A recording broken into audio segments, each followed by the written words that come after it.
Hi, everybody. Welcome to tonight's webinar. My name is Olga. I think most of you guys were here on Monday during our first webinar where we went over poetry. I'm just going to give everybody like 5 minutes or so to get settled in so I can let everybody in from the waiting room, and then we'll get started shortly. My goals today are to do maybe like 20 to 30 minutes, probably 20 minutes of grammar, and then like 45 minutes of reading, and then 45 minutes of math, and then leave some time at the end for you guys to ask me questions. We have a little bit of a smaller group. There's still a lot of you here, but a smaller group. So if there's any like specific topics that you guys really struggle with that you want me to touch on, you guys can throw them into the chat and I'll try to integrate them into the lesson. No promises that I'll get to everything because there's more and more of you guys joining, but I will do my absolute best. And then like always, I'll leave time for questions at the end and I can stay a little bit later for your questions as well. There's still a bunch of people rolling in, so I'm probably going to do introductions again in just a minute. But in the meantime, you guys can all get settled and get ready for a good chill night of learning. And hopefully you guys enjoy and we have a good time.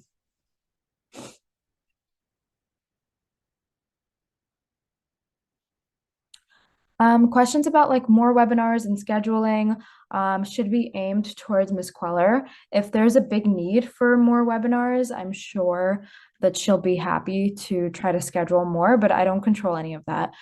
So if you're interested in more webinars or if your test is later, then absolutely reach out to her and ask.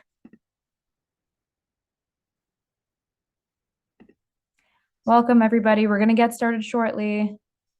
Just waiting to admit everybody and for everyone to get settled.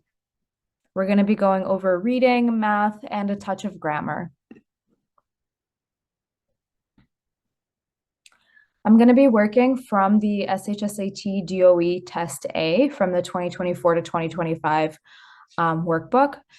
So if you guys are interested, you can pull that up. We won't be completing the whole test. I'll be doing a lot of notes and a lot of strategies, but we'll be referencing some questions from there, maybe a passage, a few math questions. So if you guys want to work on opening that up, that would be a really good way to use this time. And I can send a link as well. I'm going to put it in the chat.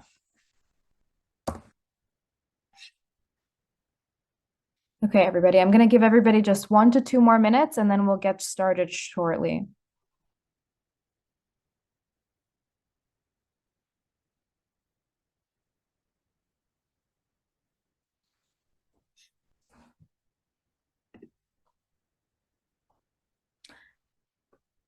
Okay, everybody, welcome again. I'll introduce myself again because I know quite a bit of you rolled in while I did introductions.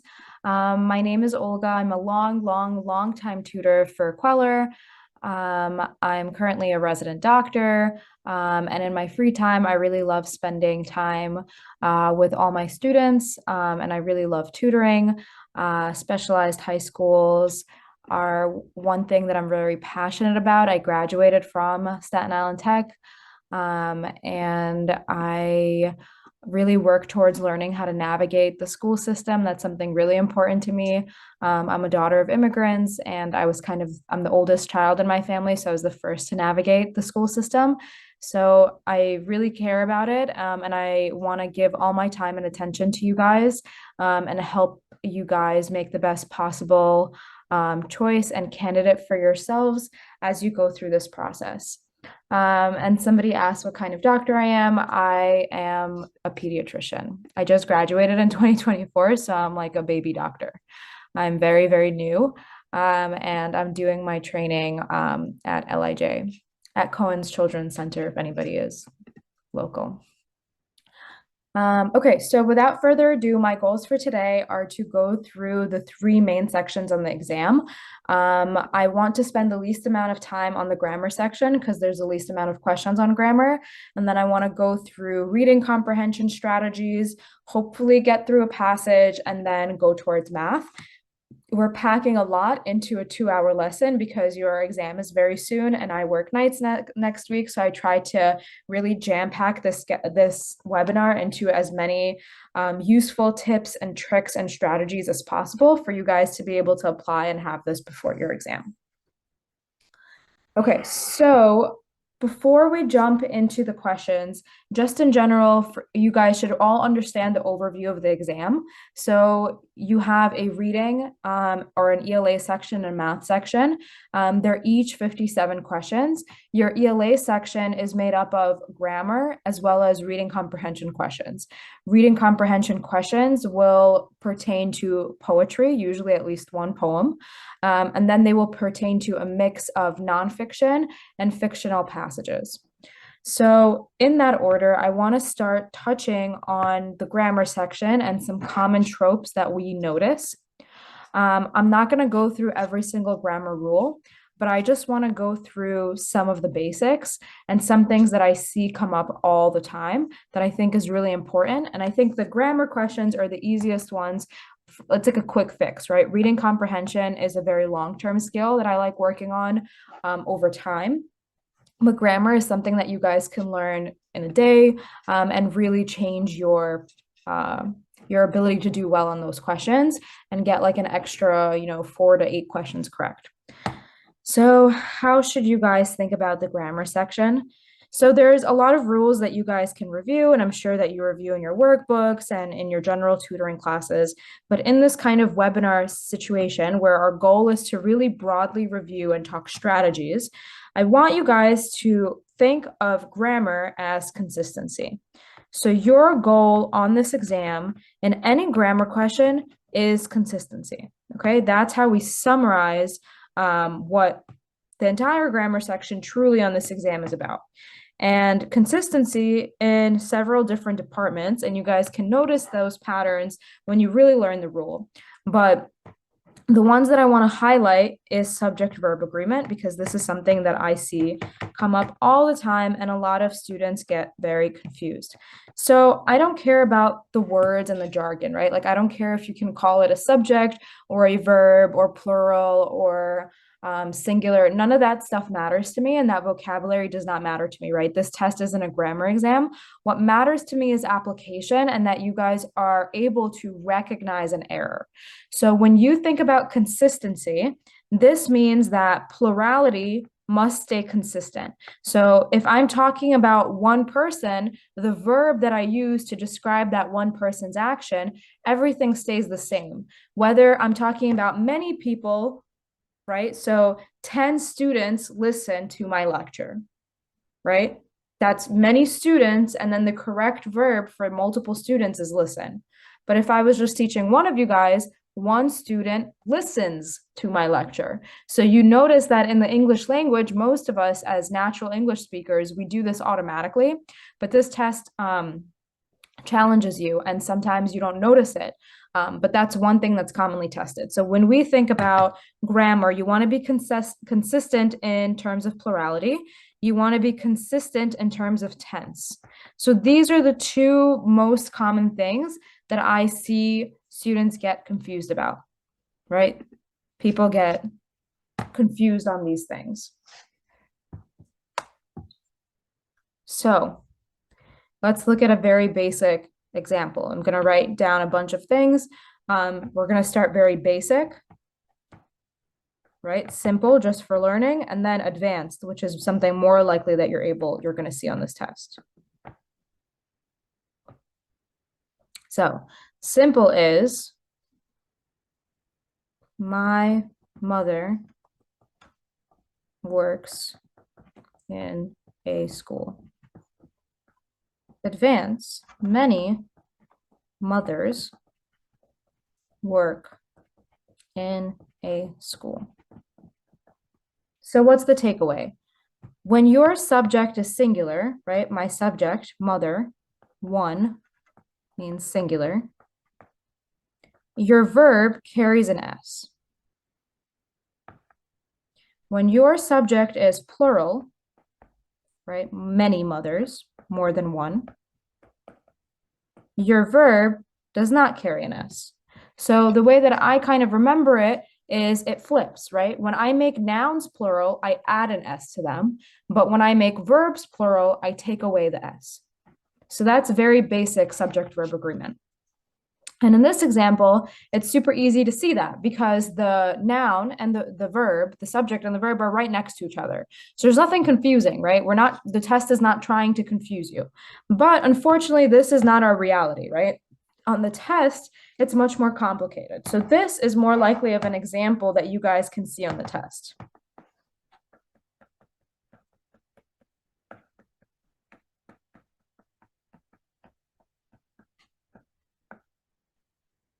And I want you to analyze this example, and I want you to tell me if this is correct, if there's a mistake, what's my subject, what's my verb.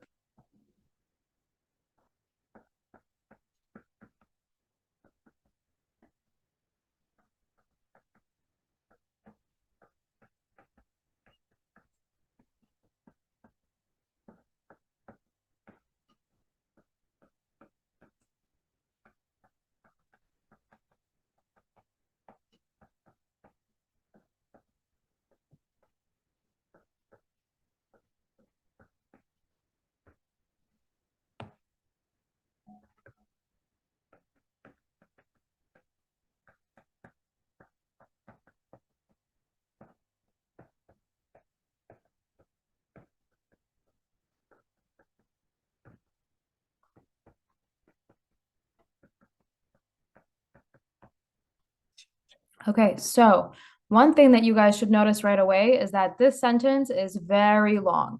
So that's a very common strategy that the test will do, right? They'll include a lot of wordiness, a lot of extra fluff in order to confuse you. So it's your goal to get rid of all the fluff. So that's strategy number one. Get rid of everything that's non-essential. So then the next part is you got to figure out which information is essential and which information is not essential. So I want you guys to read this sentence after you're done copying it and think quickly, what is the noun? What is all the extra information? And what is the verb? And do they agree based on what we just learned? And throw it in the chat when you guys are ready.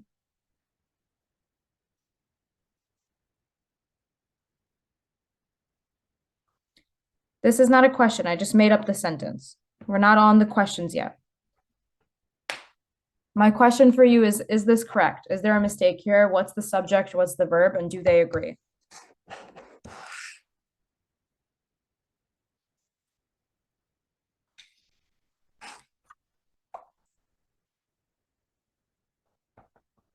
So strategies. Let's get rid of all the non-essential information. So get rid of non-essential info. So what helps me is things that are surrounded by commas or dashes are usually non-essential, and anything after prepositions is usually not essential. So what kinds of words are preposition? These are words like of, by, with, after. They're extra describing phrases, right? So when I read this, the collection of short stories, I don't care about that, right? Because of short stories just describes the collection. So my noun, my subject of the sentence is the collection. This is my subject. Then I have this whole long extra phrase that's in a dash, and I do not care about any of it. And this is extremely an important skill for you guys to get used to on this exam. They give you all this extra information. You have to be really comfortable at figuring out that that information is extra. And the way that you can always check is when you remove that information, the sentence should still make sense. So now we finally got to the nitty-gritty, the collection. And what is the collection doing? What is the collection's action? The collection contain. Now, for almost every native speaker, we can hear that something doesn't sound right to our ears. And the problem is that our subject, the collection, is one collection, right? It's singular. So we learned that singular nouns should have a verb with the S. So contain should be contains. So you can get down any complicated sentence on this test to really 3 words or 2 words, noun, verb, collection, contains. At the end of it, that's what the sentence is, right? Everything else is extra. It's descriptive. It's nice, it's extra, it's good information. But when we're thinking about grammar, we really care about the nitty-gritty and the basics. So our strategies are to get rid of non-essential information, and all that non-essential information, usually things that are surrounded by dashes, you can remove. Things are surrounded by commas, you can remove. Prepositional phrases, you can remove. Usually, right? These are basic strategies. And then obviously you find your subject and your verb and you make sure that they match. Ways that they can trick you is the collection. Sometimes words like that confuse students because the collection is made up of many stories, right? And stories is plural, but you have to think that the word itself is singular. So be really careful with these kind of, we call them collective nouns. So these are words like the collection. Even though a collection can be made up of many stories, even though the government can be made up of any agencies, those words themselves are singular. So their verbs should be singular. Other important things that I see come up all the time is if you see the word each, it makes the subject singular. So each of the boys is enrolled in school. Or each of the boys walks to school, right? Even though boys is plural, each oversees it and makes it singular. So anytime you guys see each, that is singular. You should count that as singular and you should follow all the rules for singular nouns. What else do I see come up all the time? Neither nor is singular as well.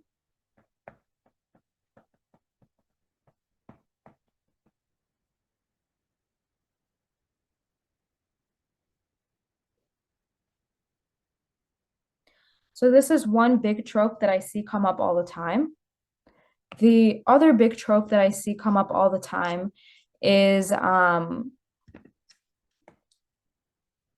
then also just to complete these notes, sorry, both is usually plural. Another big trope that I see all the time is structurally combining sentences.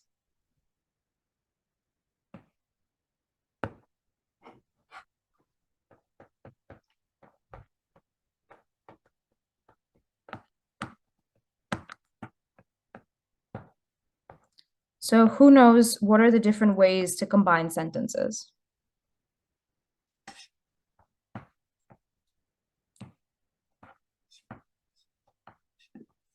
How can I combine sentences? Yeah, there's a few ways. Number one, so first let's think of two sentences that we want to combine.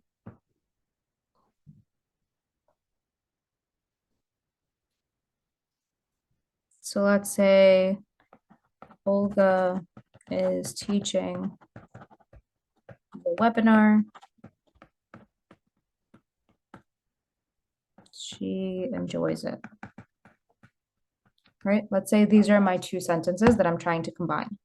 Now I have options. Number one way that I can combine them is with the semicolon. That's very easy. I don't have to do anything. All I have to do is rewrite everything in lowercase and put a semicolon in the middle. So it would be Olga is teaching the webinar.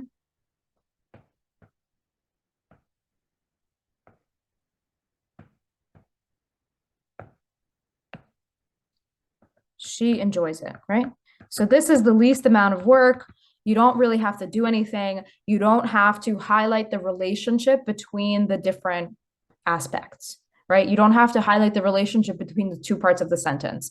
It's just a different way of writing it. Everything stays exactly the same. We just keep everything lowercase and we put a semicolon. So that's way one.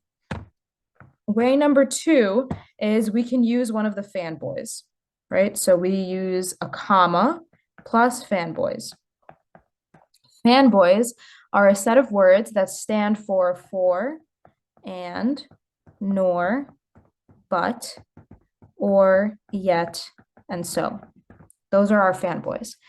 When we use this way of combining sentences, it's a little step extra, right? Because I can now highlight the relationship between the two sentences. So I can't just pick any one of these words because it won't make sense.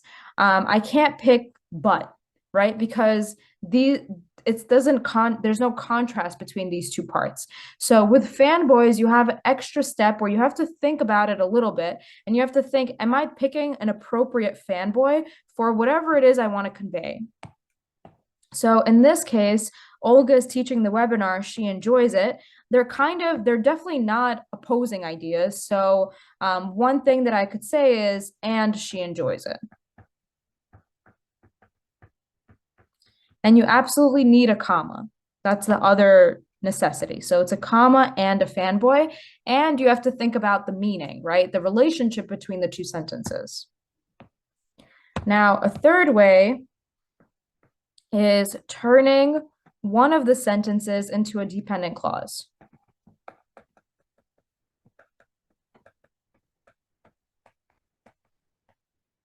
So what dependent clause means is making it a phrase, making one of the sentences not able to stand by itself.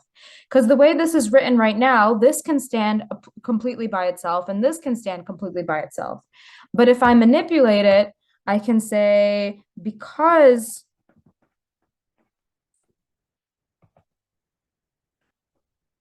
she enjoys it, Olga is teaching the webinar.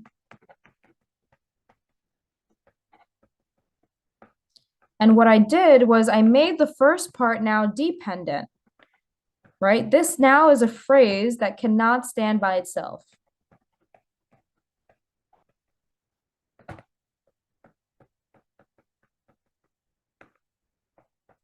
And the rule is that if it's the dependent clause first, then the independent, then you need a comma. But if the independent clause comes first, then you don't need a comma. So I can also say Olga is teaching the webinar because she enjoys it. And then I don't need any punctuation.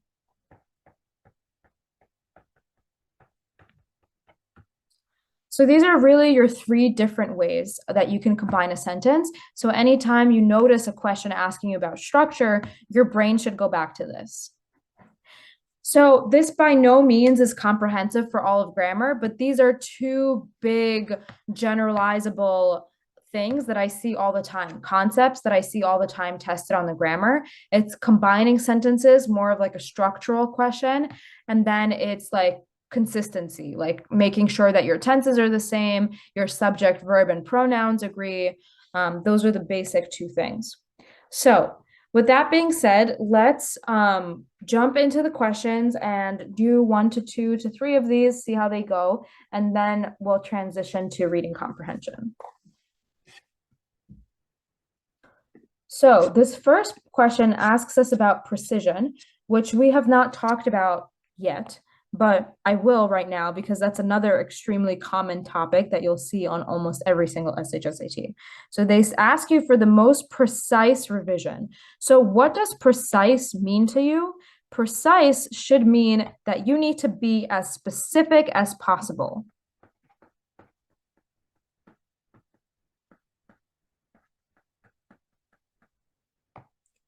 And it secondarily means you need to be as brief as possible.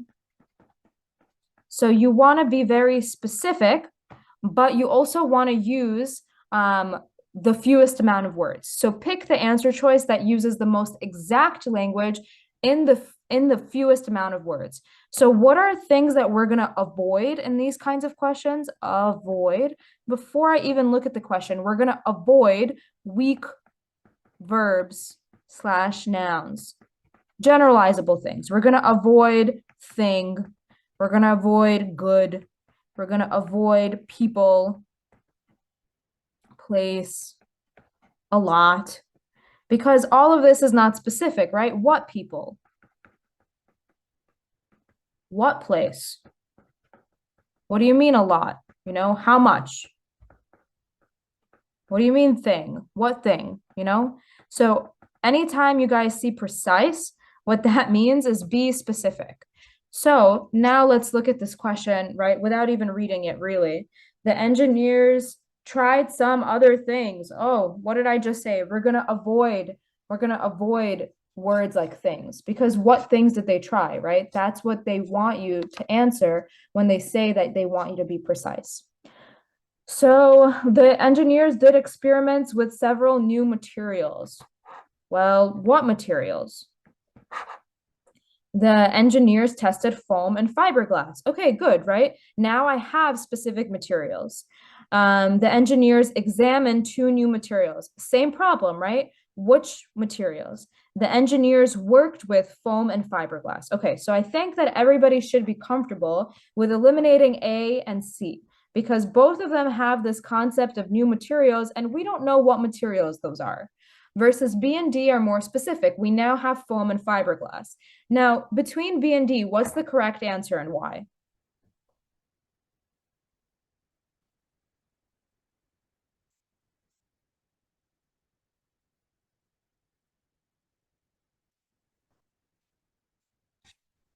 Yeah, good. It's coming in. Why? What's wrong with D?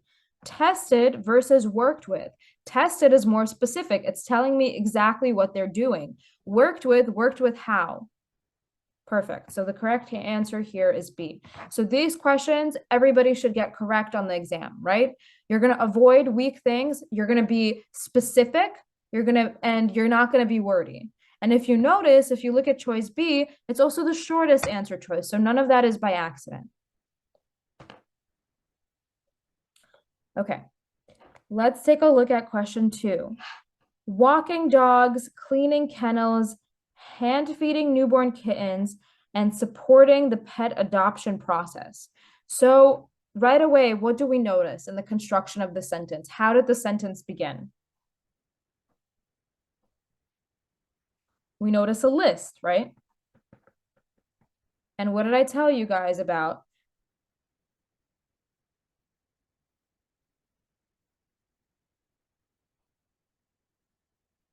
So I told you about consistency, right? So let's see how that concept applies to this question. If you notice in grammar, walking, ing, cleaning, ing, hand feeding, ing, supporting, ing. So far, that's nice and consistent, right? If all of a sudden the ing switched to ed in the middle of that, that's no good. So number one in grammar is you want consistency. Now, the next thing that I'm curious about is who is walking dogs, cleaning kennels, hand feeding newborn kittens, supporting, who is doing all of that, right? Because in my sentence, I need a who or what. We went over that, right? The basics of any sentence is the subject. So I need to look for the rest of I need to look for my noun. Now, the only noun that I see is the animal shelter.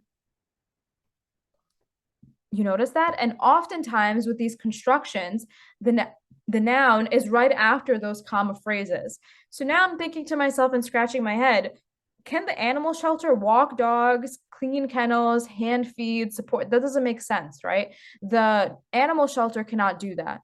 The volunteers will be walking dogs, cleaning kettles, hand feeding newborn kittens, supporting the pet adoption process. But the way the sentence is written, incorrectly makes it seem like the animal shelter will be doing that. And that's how I know right away that the first sentence has an error in their construction. So anytime your sentence is open with an ing word, you're checking for two things. One, you're checking that if there's multiple ing words, they all agree, meaning they're all ing, meaning they're consistent. And number two, the noun directly after those ing words better be what those ing words are describing. And in this case, it doesn't make sense, and you know that that's your error. Exactly, that's called a misplaced modifier. Correct. That's what this question is testing.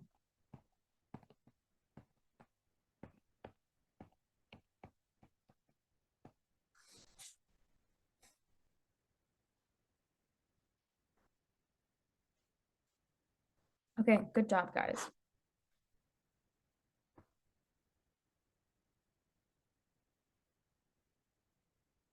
Okay, so I think we can do maybe two more. We'll finish this and then we'll move to reading comprehension, excuse me.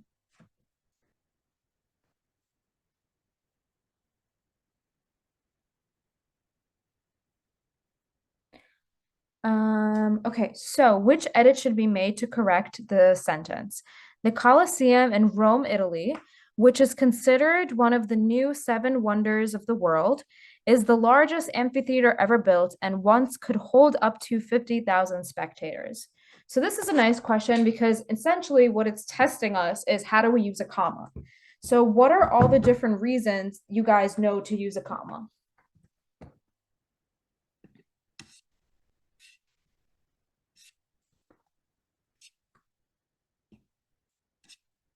So throw them in the chat. There should be many, many things that come to mind.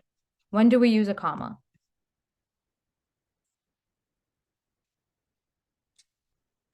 We talked about one of them, fanboys, to combine sentences, dependent clauses. So let's make a list, right? Uses of comma. When do we use a comma? So absolutely, we use a comma when we write a list.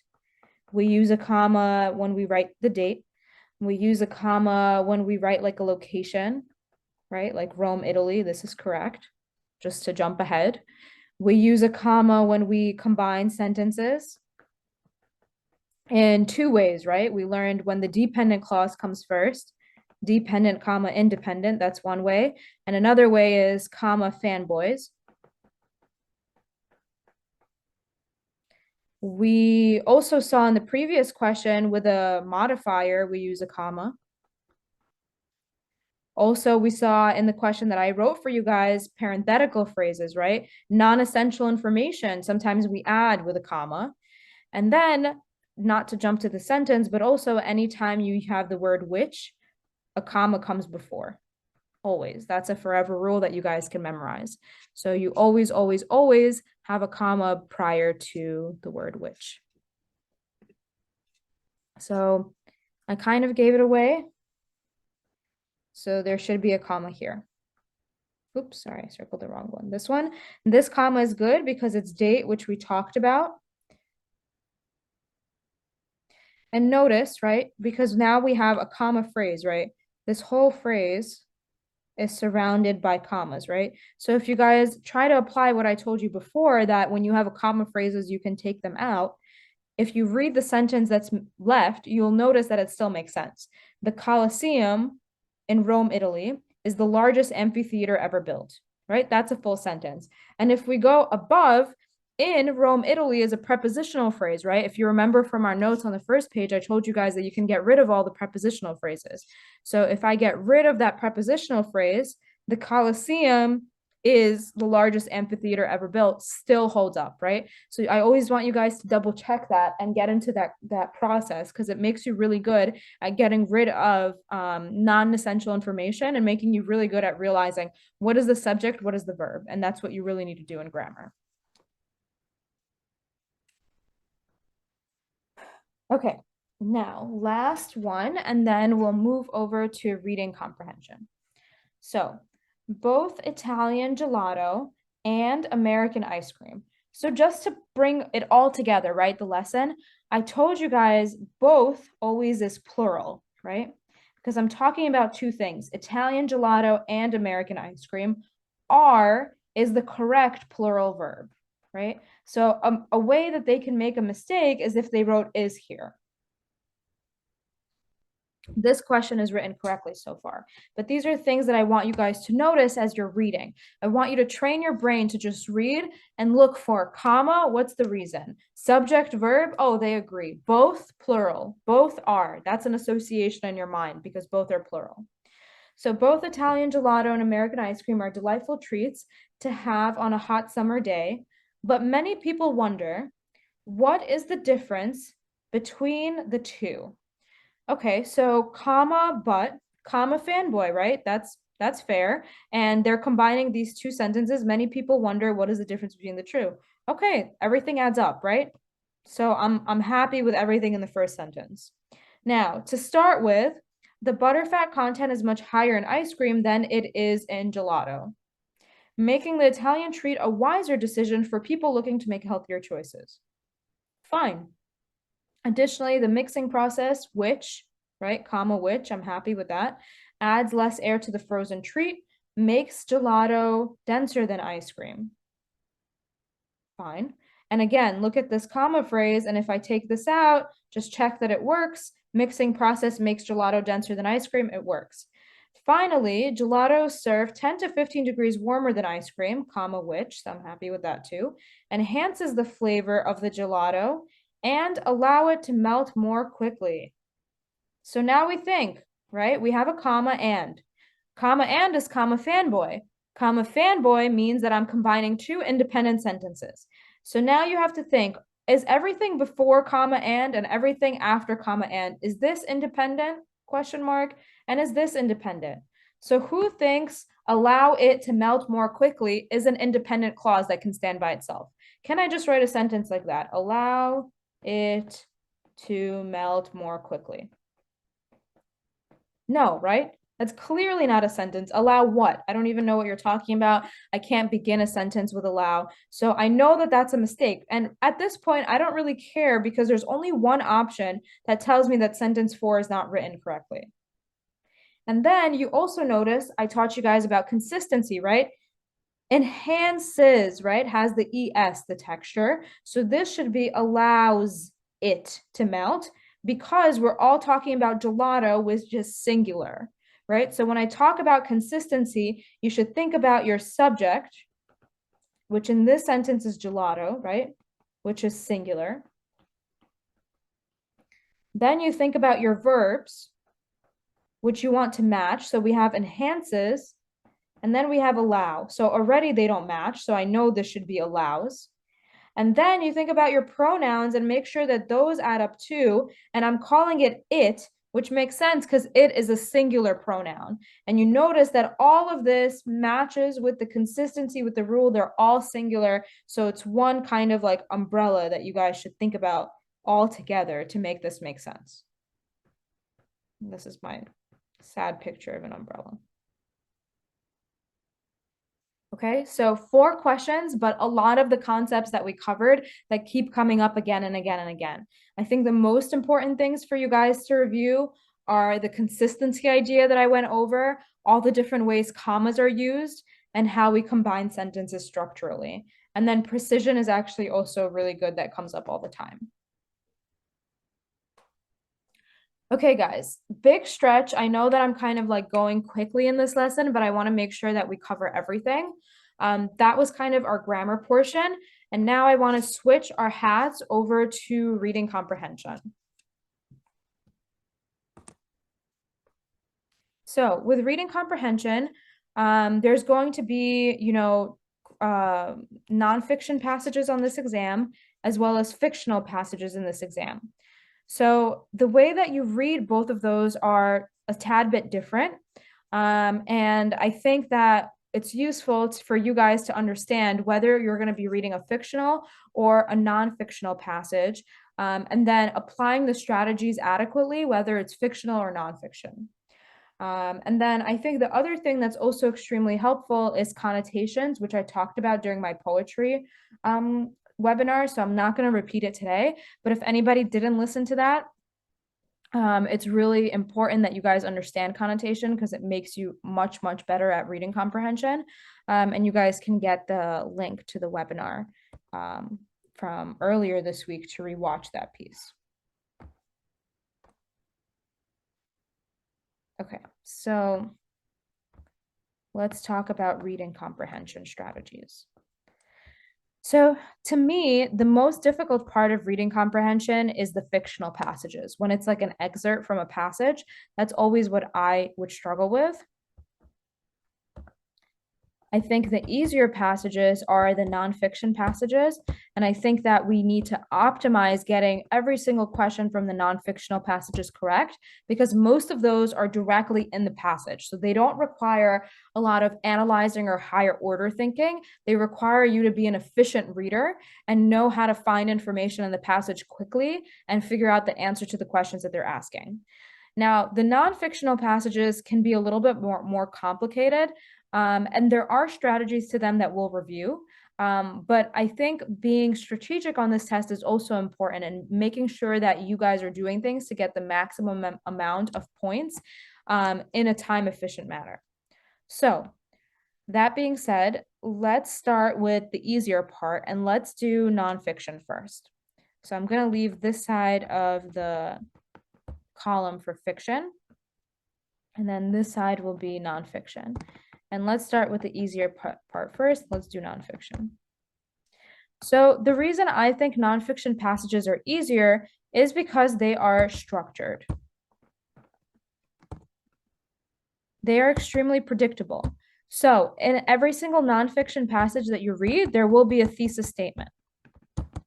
And you will find this in the last 1 to 2 sentences of your first paragraph.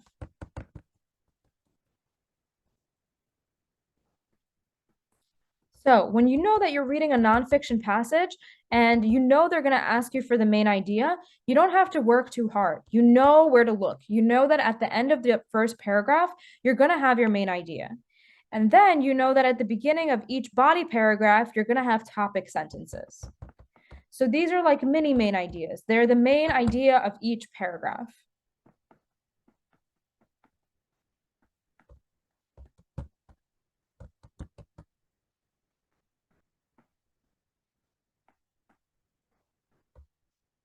So this is your main idea. And this is like your mini main idea. It's what each paragraph is about. So essentially, if you know where to look for information, when you're reading a nonfiction passage, you really have a roadmap of exactly what you're going to be reading about. And following in the body paragraphs are your supporting details. So these are like kind of like the meat inside each body paragraph.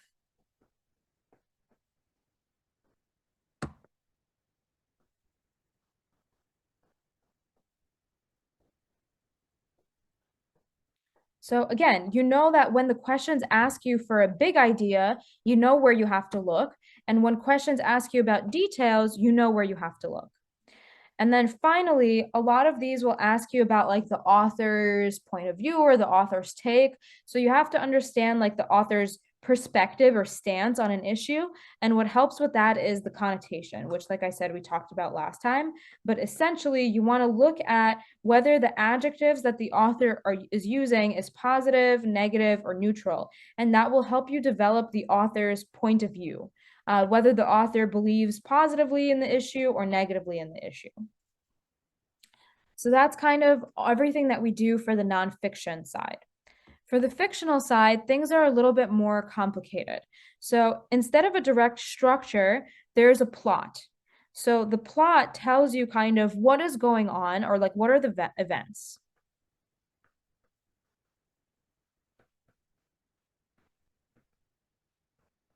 Right? Like what is actually happening? What are you reading about? And usually in these passages, everything is leading up to this one moment, which we call the climax. And there's something like a turning point, something changes somewhere in the text. And then in these passages, you get different perspectives and points of view. Right? So sometimes you have dialogue, different conversations, you have characters, but there's always one person or one narrator who's telling you the story. So to answer this, you have to ask yourself the question of who is telling me the story? And just like I went over last week, what helps with this is pronouns.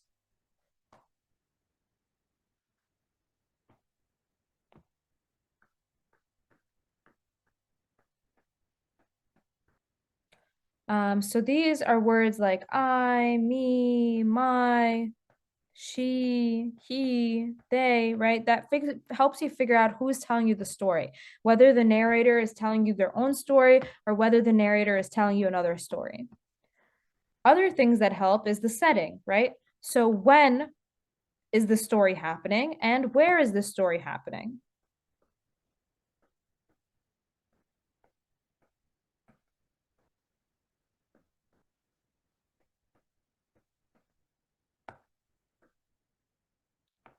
And then, like I mentioned, you have various points of view, which means you usually have multiple characters. So your question must always be, how is the character developing or changing as the story moves on?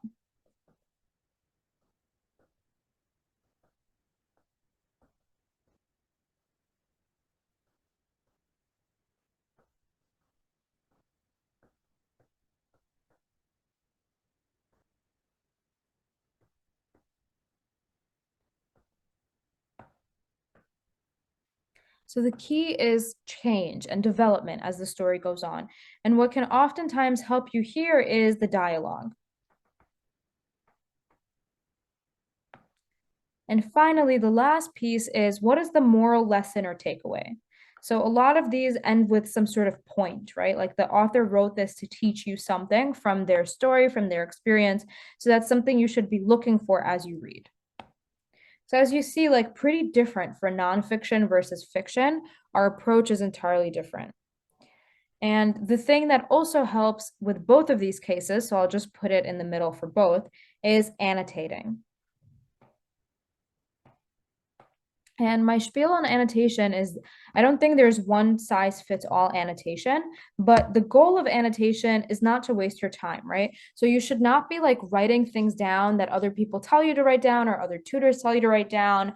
You should not be wasting a lot of your time like rephrasing the whole passage. The goal of annotating is to make it more efficient for you to find answers to the questions that they ask. So you have to figure out a way to do that that's most efficient for you, and that's different for everybody depending on their strengths and weaknesses as they read. So things that I find helpful in terms of the exam is squaring dates, circling names. I usually like wiggly underline like places.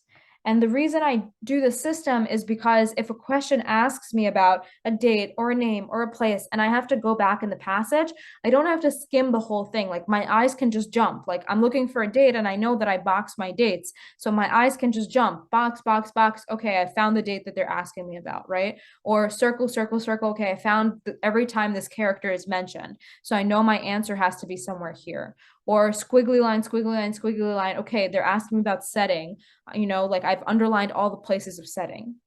Other things that you can do is you can underline things that you find important, and that can mean different things for different people. Some people use underlining just for focus, which is a fine strategy. I used to do that.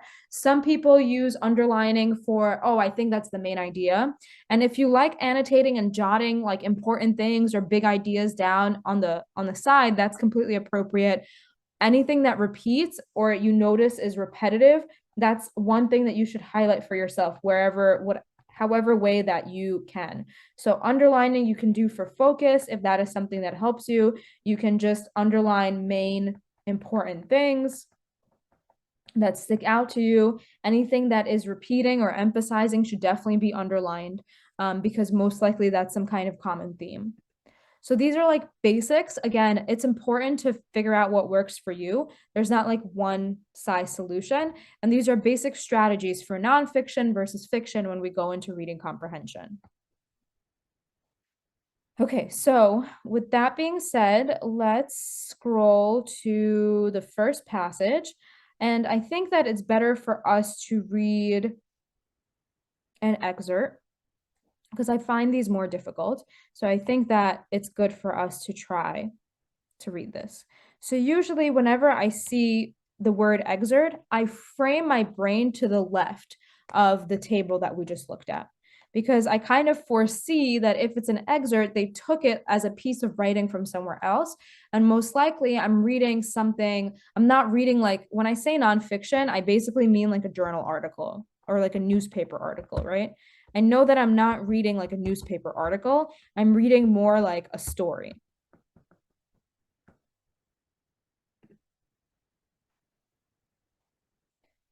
Now, like I told you guys in poetry, it's very, very, very important to read the blurb. So, number one, read title.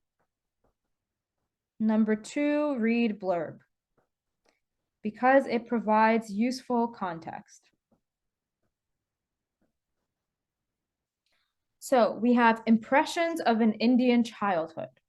So right away, I kind of have some context, right? I understand what I'm going to be reading about. And impressions suggest to me that I'm going to be reading from like someone's point of view. And before we even fully read this, and I want to read the blurb, but I just can't help, and I'm like already looking at the passage, I'm noticing personal pronouns, right? Like randomly, I see I, my mother, and impressions of an Indian child and it's by this author that looks like they have kind of like, a more ethnic name. So I'm using all those clues to figure out that I'm going to be reading from the point of view of this person who's most likely Indian, and they're going to give me an impression, like impressions or points of view and their perspectives from their childhood. And now the blurb, I notice, is also the author's name. So I guess it tells me some more information about the author to provide me with context. So I have Gertrude Simmons Bonin was a Native American writer, musician, teacher, and political activist who was raised on this reservation in South Dakota. In 1900, she published Impressions of an Indian Childhood. The term Indian was commonly used at that time to refer to Native American people to expose readers to what life is like on a reservation. So just in this blurb, they told me the purpose of this piece of writing, right? The purpose of this piece of writing is to tell readers what life is like on a reservation. So right away from the blurb, I know the purpose of this text, which is huge. I know the setting of this text, 1900 South Dakota. And I know the perspective is from this person's point of view. So I know a lot about this text before I even started reading it, just from looking at all those clues. So now let's get to reading it. So we have soon after breakfast, mother sometimes began her beadwork.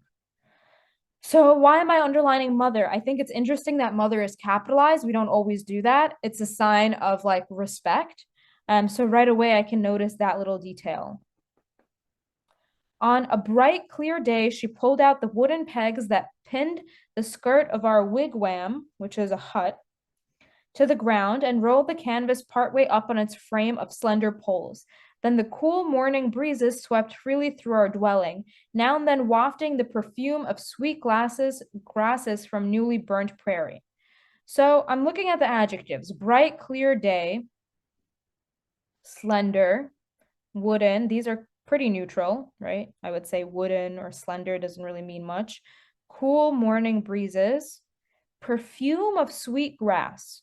So bright, clear day, that's pretty positive, right? Very descriptive. Things that I'm noticing about how this is written is descriptive. And we talked about this at length in the poetry webinar. Like, why do authors use descriptive language? Because now I feel like I'm there. I'm imagining a bright, clear day, and now I'm smelling this perfume of sweet grasses. So pretty like positive from the first paragraph is what I'm getting. If I had to guess, my guess is that her impressions of her childhood are probably likely positive, just from starting to read and not really getting much yet. Untying the long tasseled strings that bound a small brown buckskin bag, my mother spread upon a mat beside her bunches of colored beads, just as an artist arranges the paints among his palette. So we have a simile, right? She's comparing her mom to an artist, her mom's beadwork to artistry.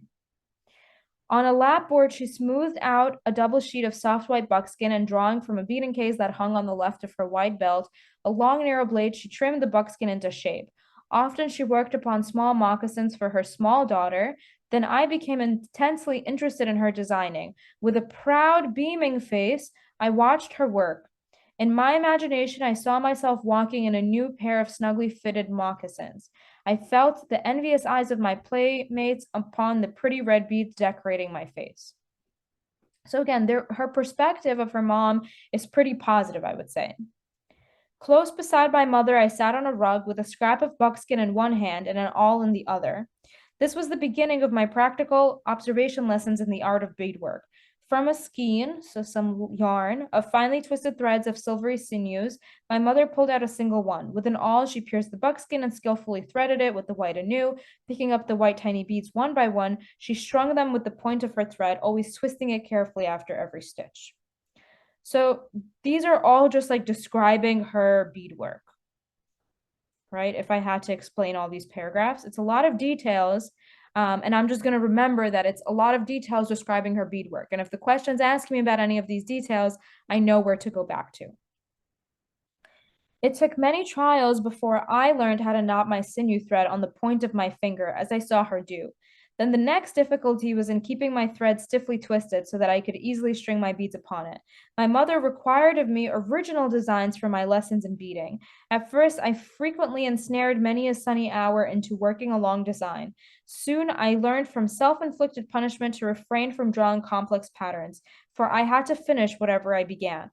So this paragraph, I guess, is talking about trials and like some issues that the author ran into as they were learning how to bead, right? So the mom seemed like they wanted original creative designs, and she had to work long hours to do that. And she learned that the more complex of a pattern, the more work for her. After some experience, I usually drew easy and simple crosses and squares. These were some of the set forms. My original designs were not always symmetrical nor sufficiently characteristic, two faults with which my mother had little patience. So again, as a result of this, we're expanding on their relationship, right? It's basically a story of the mom teaching her how to bead and whatever issues come up in that. The quietness of her oversight made me feel strongly responsible and dependent upon my own judgment. She treated me like a dignified little individual as long as I was on good behavior, and how humiliated I was when some boldness of mine drew forth a rebuke from her. So, again, this kind of tells us their relationship a little bit. In the choice of colors, she left me to my own taste. I was pleased with the outline of yellow upon a background of dark blue or a combination of red and myrtle green. There was another of red and bluish gray that was more conveniently used. When I became a little familiar with designing in the various pleasing combinations of color, a harder lesson was given me. It was the sewing on, instead of beads, some tinted porcupine quills, moistened and flattened between the nails of the thumb and forefinger. My mother cut off the prickly ends and burned them once in the center fire. These sharp points were poisonous and worked into the flesh wherever they lodged. For this reason, my mother said, I should not do much alone in quills until I was as tall as my cousin Warka-Zawin. So again, just broader development, right? And this is all about colors and quills. Always after these confining lessons, so that's a really interesting adjective, right? Because confining, I would now not think that that's a positive word. That's more a negative word. I was wild with surplus spirits and found joyous relief in running loose in the open again. So after these confining lessons, which is somewhat negative, the author seems like they were really excited to be like happy and free and joyful and just running around. Many a summer afternoon party of 4 or 5 of my playmates roamed over the hills with me. We each carried a light sharpened rod about 4 feet long, with which we spried up certain roots. When we had eaten all the choice roots we chanced upon, we shouldered our rods straight off into the patches of a stocky plant under whose yellow blossoms we found little crystal drops of gum. Drop by drop, we gathered this nature's raw candy until each of us could boast a lump the size of a small bird's egg. Soon satiated, we tossed away our gum to return again to the sweet roots. So this is like basically what they would do after the beading lessons. So in this passage, most of the paragraphs were all about beading. So paragraph like 1 through 6, I would say, are all about beading. And there's only one paragraph that's not about beadwork. So that's just for me to have a roadmap in my head and know where to go back to once I get to the questions. And then we have a table which gives us a history of beadwork. And we know that it's from the 1500s to the 1900s to 1920s. And we know from the setting that we're here. This is written in the 1900s, if you guys remember from that blurb. So as you guys can see, there's a lot of things in the middle that I was kind of like blah, blah, blah when I was reading, because it's very specific details that are not going to stay in my mind acutely. And I'm going to go back when I get to the questions anyway. So it's really important for you to kind of get the gist of each paragraph and move along. Okay, so then one thing that you'll notice is most of the time the question is chronological, which also helps us because that just reinforces the roadmap in my head, because I already have a roadmap in my head of how the passage is organized, and the questions usually follow that same organization. So we have in paragraph 1, the phrases cool morning breezes swept freely and wafting the perfume of sweet grasses. So what is the connotation of those things, of those phrases? What do you guys think?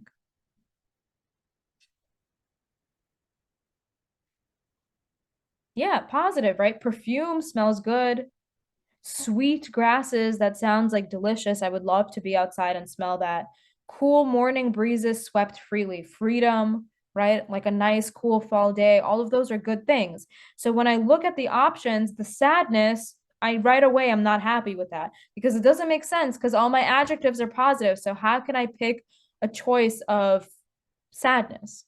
Choice F, the enthusiasm with which the author approaches her work indoors.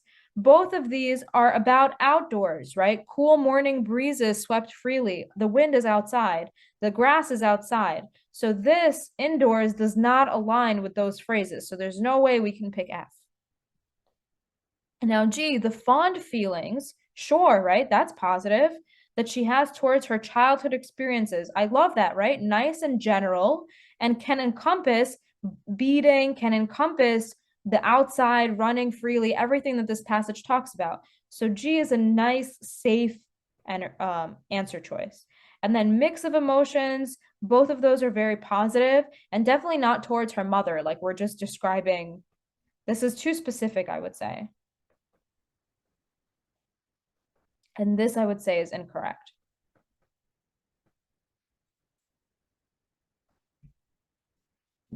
Okay, question 11. It says the author's use of sequence in paragraphs 1 and 2 contributes to the idea of the development of the ideas in the excerpt by. So in 1 and 2, what happens? 1 and 2, she's kind of going through all the steps, right? So first, her mom pulls out the wooden pegs, then she unties the strings, then she smooths out a double sheet, and etc., etc. Then she starts working, right?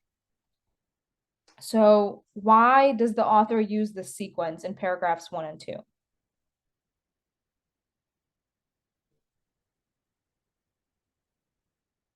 I'll let you guys take a stab at it.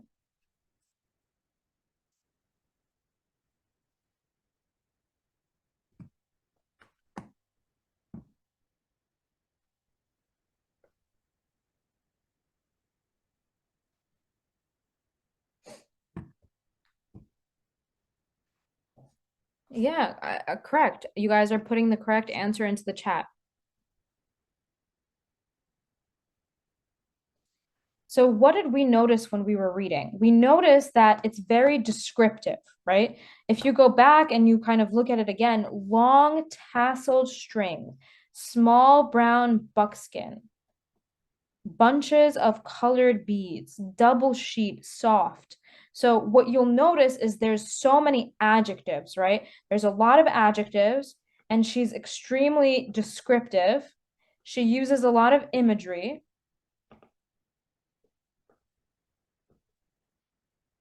And what's the point of all that? Why are we doing all those techniques? And look at this detailing, right? So that's exactly what she's doing. She's giving a lot of detail for us to kind of feel how much she likes, like the benefits of all these things.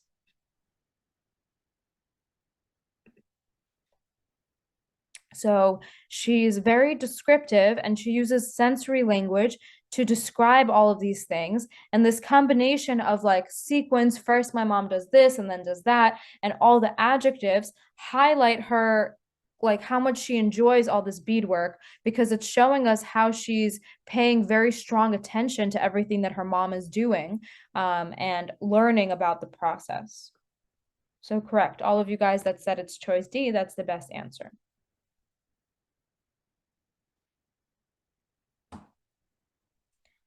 What about this? Just as an artist arranges the paints upon his palette.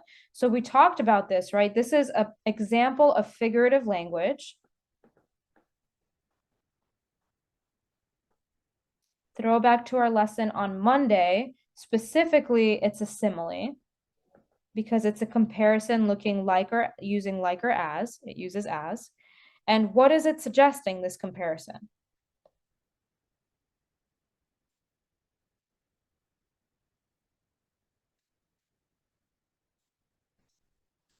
So she's comparing the way her mom arranges the beads, comparing how mom arranges beads to an artist. And what that suggests is that beadwork is like a form of art, which is what we already talked about and thought about ourselves when we read that simile.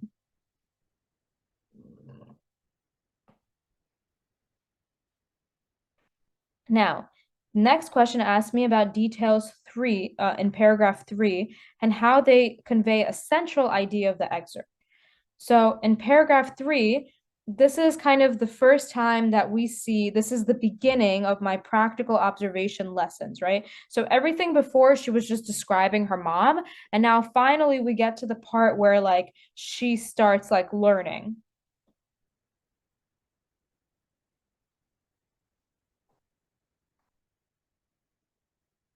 So the author was interested in the work because she knew mom was making something for her. This one is not correct because she didn't know she was making something for her. The something for her happened earlier, right? The moccasins.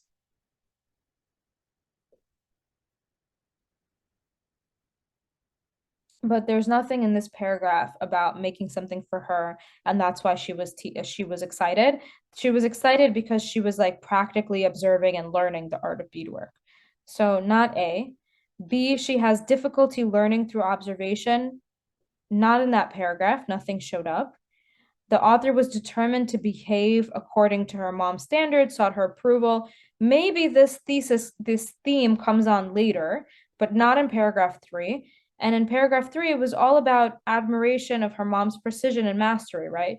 She's just like describing all the finely twisted, piercing, skillfully threaded, tiny beads one by one, twisting it carefully. So all the language that we see shows that she's impressed by her mom and she thinks her mom is skillful.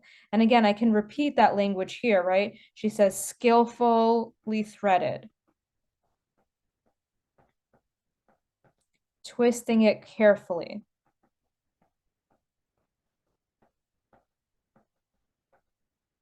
Right? So that kind of language matches precision and mastery.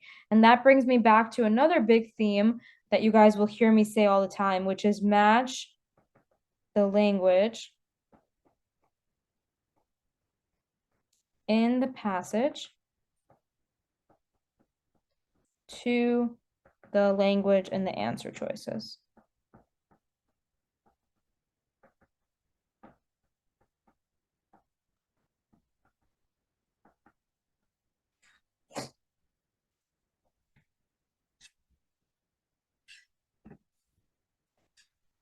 Okay, moving on to the next one, we have how does the author distinguish her point of view from that of her mother?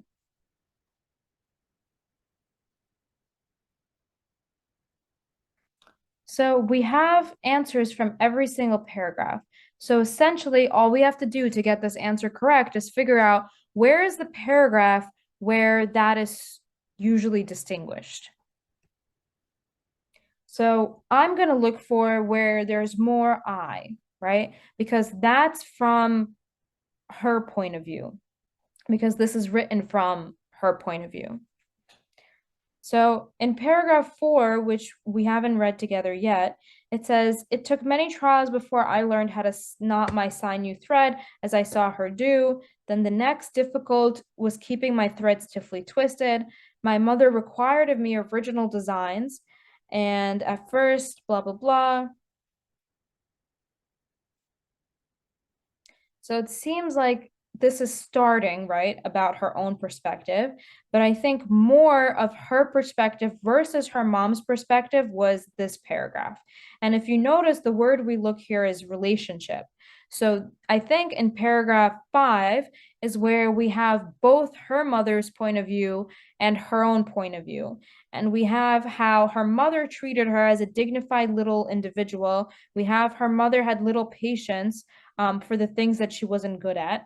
And then we have her own sort of experiences of how she started to draw easy and simple crosses and her own original design. So I think paragraph 5 is the one where their different approaches to beadwork design shows their different points of view.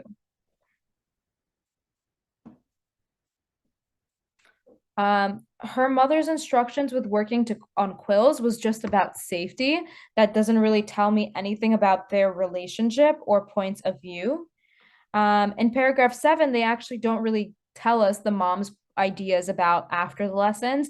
It just tells us about how the kids enjoyed that. And technique wise, there's no difference, right? Like the creativity wise, they had a difference with the types of patterns and colors that they liked. But technique wise, she wanted to be just like her mom because her mom had such excellent and skillful technique, which we learned from the previous questions. So that's why E is no good.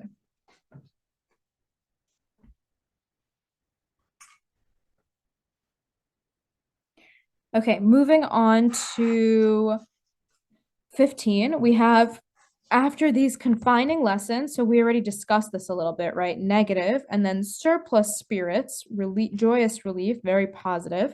So the question is asking, how does this ending fit into the overall structure of the excerpt?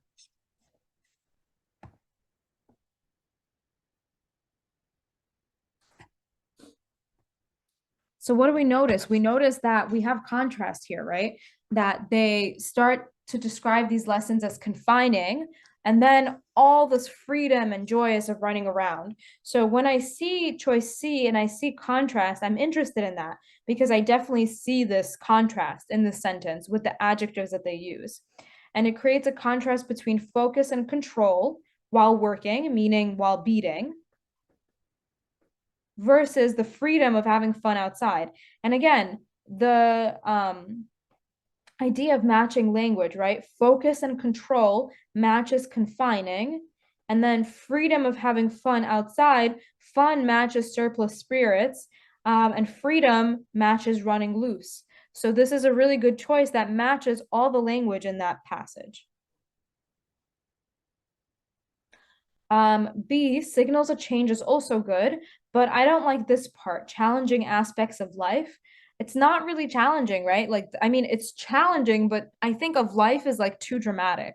They're just talking about beating. So I think that that's what makes choice B no good.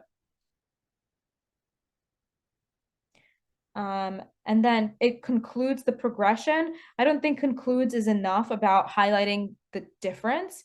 Introduces a shift. That's good, right? Because we have a change.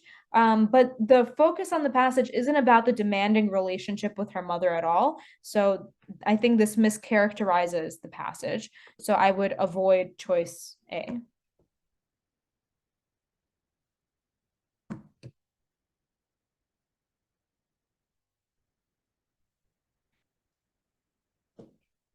Okay. Next question, number 16. Which best summarizes the process of beating? So this is what we call a simple, direct, detail question. So you do not have to think at all. What you have to do is you have to go back to those first 1 to 2 paragraphs, really, where they tell us one by one what the different steps are and find the correct answer. And in this case, the correct answer should be choice G. So this is a direct answer from paragraph 2.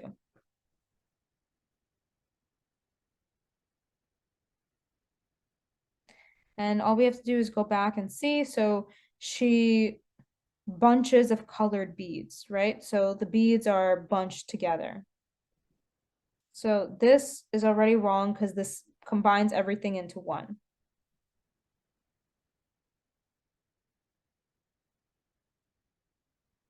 So I like this part, beads into groups, because this matches the same language as I found here, bunches of colored beads. Then after that, she smoothed out a double sheet. Then after that, she trimmed the buckskin into shape. So beads, smoothed out, cut it to shape, and so on and so forth. G is the only one that follows all those steps and is specific. 17, the idea that mastering moccasin design and creation requires experience is best illustrated through the excerpt by blank.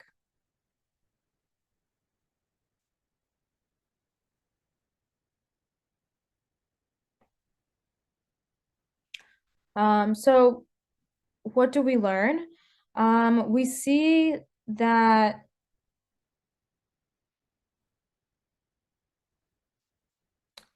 in paragraph 6, where is it? It says, when I became familiar with designing the various pleasing combinations of color, a harder lesson was given to me. It was sewing on porcupine quills instead of just the beads. So we learned that a more difficult task to master because now the porcupine quills are poisonous, right? So we learn that this mastering of the design and creation is so difficult and requires experience because there's some aspects of it that are poisonous and more difficult, which is choice A. And we understand that that's advanced technique and that matches the language of mastering. And experience is the trope of why she has to do it when she's older, when she has more experience, and why she learned about it only when she got comfortable with the previous part, because she already had experience.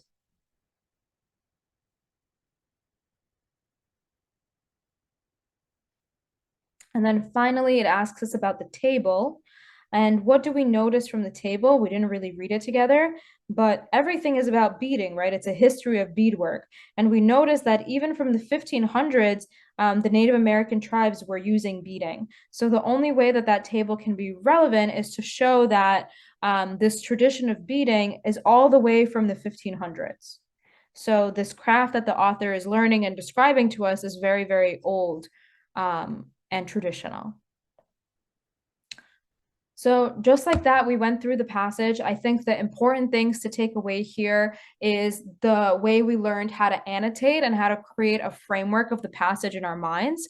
The way that a lot of the things that we already pointed out as we were reading were then asked in the questions. The way that the various questions help you with the other questions because the big themes kind of keep repeating. The importance of understanding detail versus big idea, the importance of seeing connotation and figurative language and the various strategies that we described on our note page kind of apply to this and help us develop the right answer and find the right answer. Okay? All right, guys, so we're past the halfway mark through the lesson. We did our grammar, we did our reading. We're incorporating real SHSAT questions and notes. So I want you guys to take a deep breath and a stretch because we're going to switch gears over to math. So I want you guys to scroll toward the math section of this exam where we're going to do real released math practice questions together. And like always, before we get to the questions, I'm going to do a quick little set of notes to kind of prepare us. And then we'll finish out the lesson with just practicing math questions until around 7:50, 7:55, at which time I'll let you guys go and I'll leave time for any people that have some extra questions. So regarding the math, I don't want to do too much strategies, but I want to talk about some basic things that I recommend to everybody to sort of memorize before the exam, because that makes your life a lot easier. So what I say to memorize are commonly used percent, decimal, and fraction equivalents, because that makes your life very easy in a question. You don't have to spend time thinking, oh, what is 1/6 again? If your answer choices are in decimals or fractions, that makes your life really easy. So I always recommend to my students to memorize these basic things to save yourself time on this exam. So commonly used percent, decimals, and fractions. So I recommend 1/6,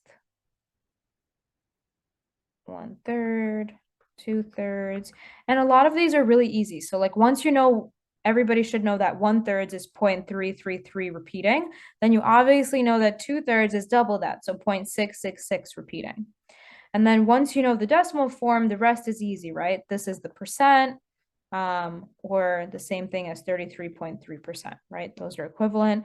And same thing here, you can say 66 and 2/3% or 66.7% if I'm rounding up.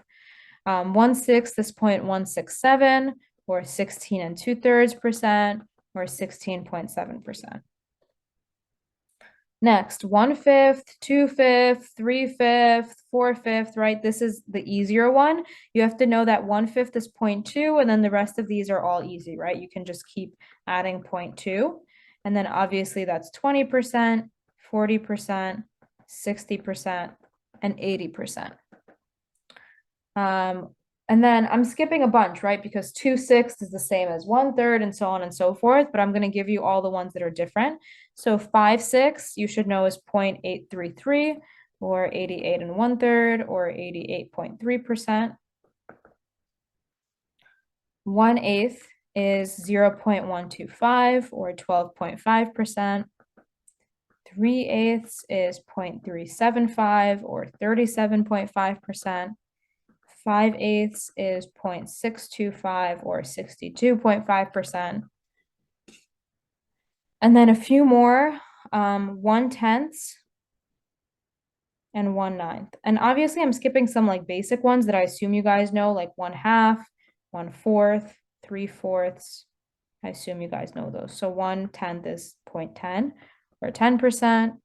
1/9 is 0.1111 repeating, or 11.1%. 1/2, I hope everybody here knows, is 0.5 or 50%. 1/4 is 0.25 or 25%. And finally, 3/4 is 0.75 or 75%. So I know that this seems silly, but I promise that it's going to make your life so much easier if you have these kind of memorized at the top of your head. And you don't have to waste your time when you're doing a word problem or when you're doing a calculation. And the same is true for perfect squares. So you guys should know your perfect squares, 1 through 20. You should know like the back of your head. And you should know your triplets, your cubes, 1 to 10. So perfect squares, I would memorize 1 through 20. Cubes, I would memorize 1 through 10.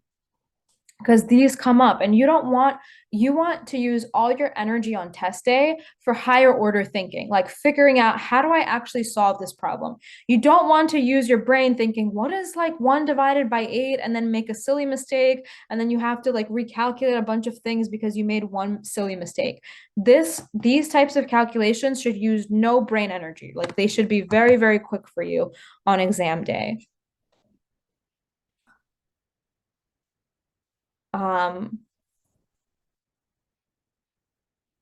I guess I can quickly write these out for you guys. So I'll start with 2 squared, which is 4, 3 squared, which is 9, 4 squared is 16, 5 squared is 25, 6 squared is 36, 7 squared is 49, 8 squared is 64, 9 squared is 81. And use this time to review, beat me, right? Before I get it, think of what I'm going to write down or what I'm going to say.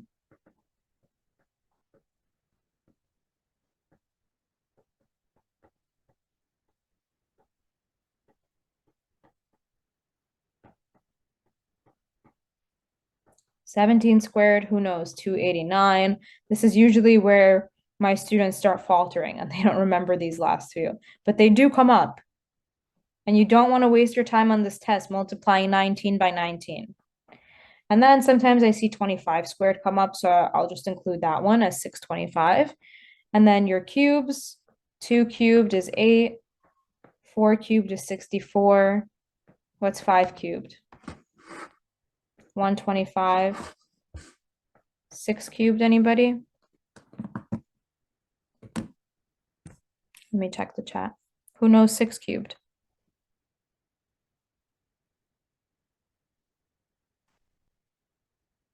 Mm-hmm. 216, good.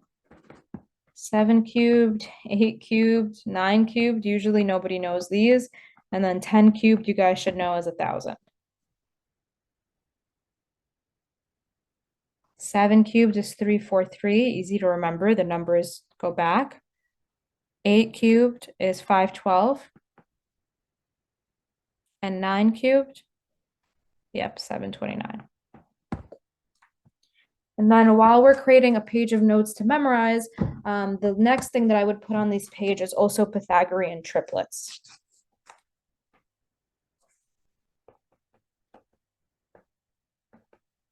So when we think about Pythagorean triplets, what we're thinking about is a right triangle, and we have certain triplets. So instead of having to actually do Pythagorean theorem and memorizing and like calculating it and spending your time on that, absolutely. One of the most common triplets is 3, 4, 5, but that's not the only one that I want you guys to know.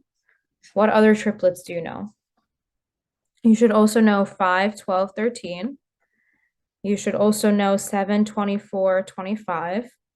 And 8, 15, 17. I usually don't see the test to go, there's infinite amount of triplets, but I usually don't see the test go test anything beyond this. But again, this makes your life easier because instead of having to think, like 7 squared plus x squared equals 25 squared, and then I have to think, oh wait, I forgot 25 times 25. It takes you all this time, right? But if you know the squares and if you know the triplets, this calculation becomes extremely easy. And as soon as you see a triangle with 7 and 25, you know that the missing side must be 24. And you save yourself a lot of calculation. And just things to point out here, this is only true, obviously, for right triangles, just like the picture I drew for you here. And then the largest side is always your hypotenuse. And these guys are called your legs. And the other last piece of this for full completion is that any multiple of these triplets is true.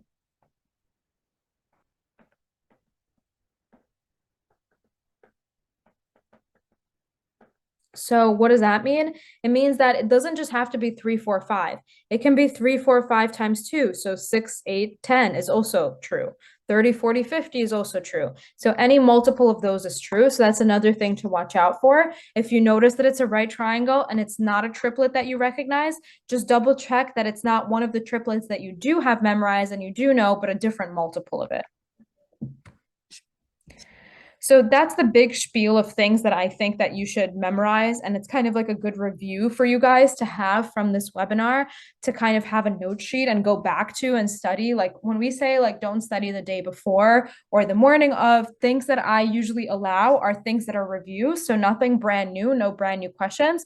But looking at a sheet like this is like a good way to spend your time the day before the test. Because at the end of the day, if you don't remember 19 squared before your exam, it's not the end of the world. And you're not going to do bad. You're not going to do well on this test, excuse me, if you don't know 19 squared. But it's just an extra piece of information to review that you do know can save you an extra 30 seconds that you can then use figuring out how to answer a question correctly. Okay, so I'm gonna leave this up for half a second just in case anybody is writing down the notes, and then we'll spend our last 20 minutes or so looking at some practice math questions and working through those together.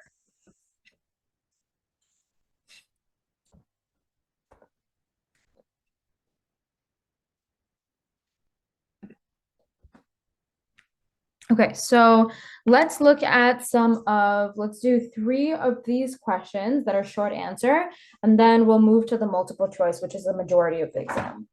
So your first is just a simple arithmetic question, which is just asking us to combine this, right? So this test is testing simple arithmetic. And what we have to know for this is, how do we subtract negative numbers? And we also have to follow order of operations. So I'm really big on teaching my students like the different concepts that are tested, because I think that if you guys can put yourself into the seat of the test makers, that makes you really good test takers, right? So you have to think, like, if I was writing this question, what would I want my students to know how to do? And you want them to know how to do order of operations. So when we're doing subtraction and addition, we just work from left to right. So the first thing that I would do is I would do negative 3.8 plus 2.3. So I always, when you're adding, you think, pretend neither of these were negative or positive. What's bigger, 3.8 or 2.3? 3.8 is bigger, so it wins. So that means that my answer to that piece is going to be negative, right? Because the negative number is larger. And then 3.8 minus 2.3. So I have negative 1.5 minus negative 1.1. And then two negatives make a positive. So I have negative 1.5 plus 1.1. Again, 1.5 is bigger, so my answer is going to be negative. And the difference between those is 0.4. So I get negative 0.4.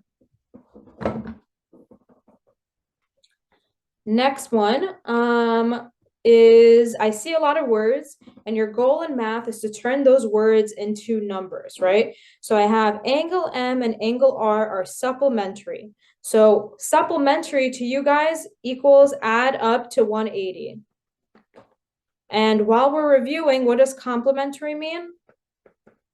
If you ever see that word on this exam, complementary means adds up to 90. Good.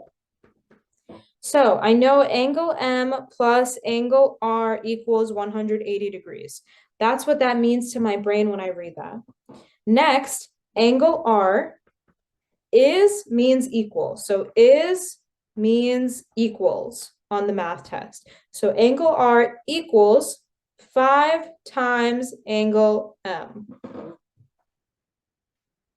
So now I know that R is equal to 5 times angle M. So instead of R, I can replace that with 5 times angle M into here.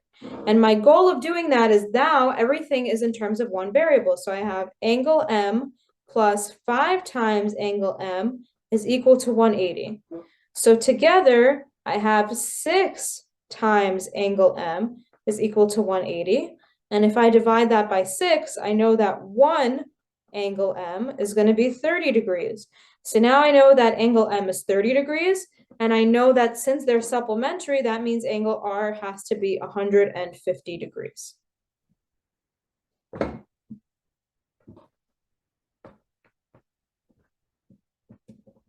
Okay. Okay, let's tackle this next one. Just gonna move this to the other side.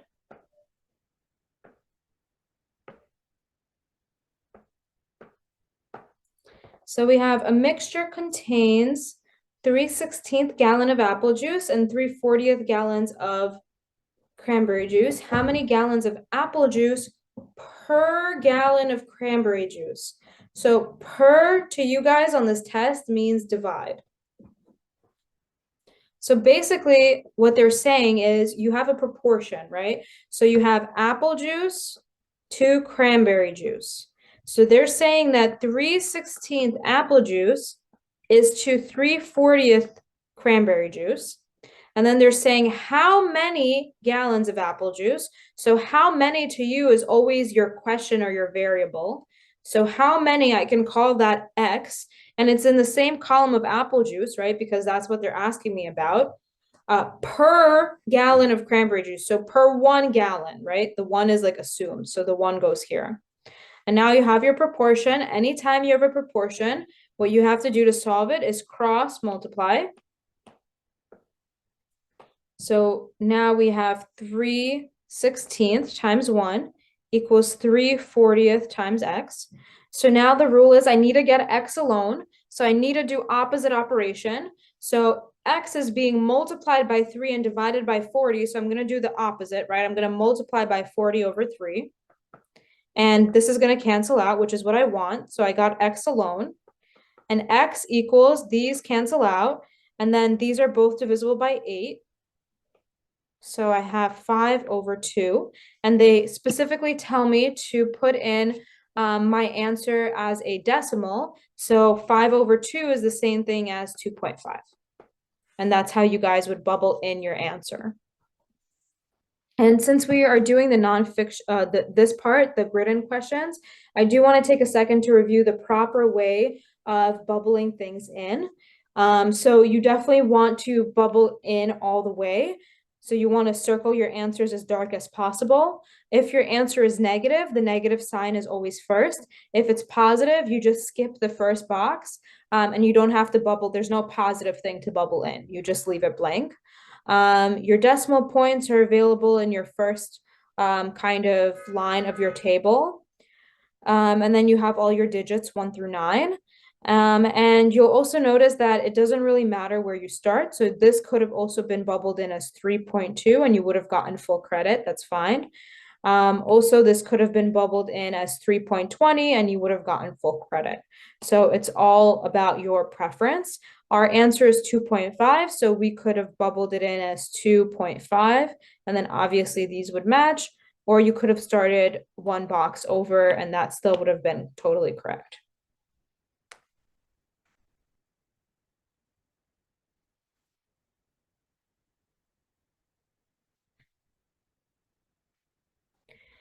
Okay, moving on to the last two short answer questions, and then we'll go to the multiple choice.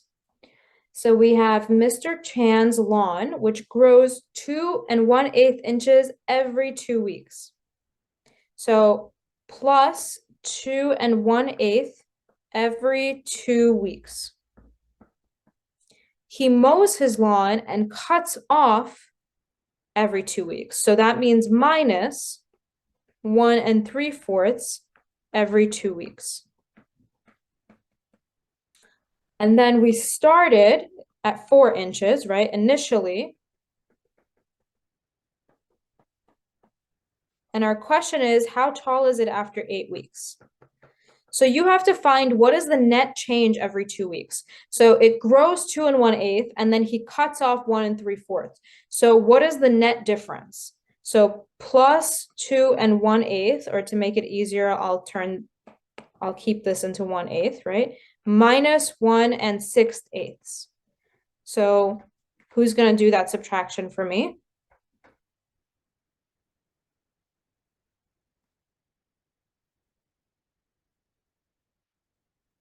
3/8, good. So every week it's plus 3/8, right? It grows 3/8 every 2 weeks, excuse me. So at the end of 8 weeks, how tall is it going to be? So the first 2 weeks, it's 3/8, right? And then at 4 weeks, it's another 3/8. At 6 weeks, it's another 3/8. And at 8 weeks, it's another 3/8, right? So when we add all these together, we get 3, 6, 9, 12. We get 12/8. So we're starting with 4 inches, and then it's growing by 12/8 of an inch, which is the same thing as 1 4/8, right? So at the end of it, it's 5 4/8, or 5.5 inches.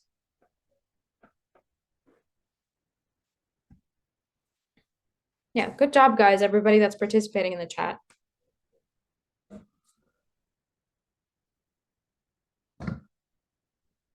Okay, now we have a survey of 110 families, and they're asking us for the median. So who's going to write this out 110 times? Is that going to be our strategy?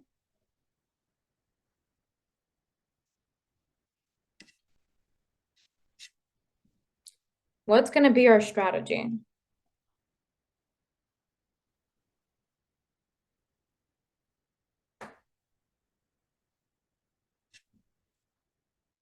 So let's imagine that we have 10 numbers, right? Say I have 1, 2, 3, 4, 5, 6, 7, 8, 9, 10.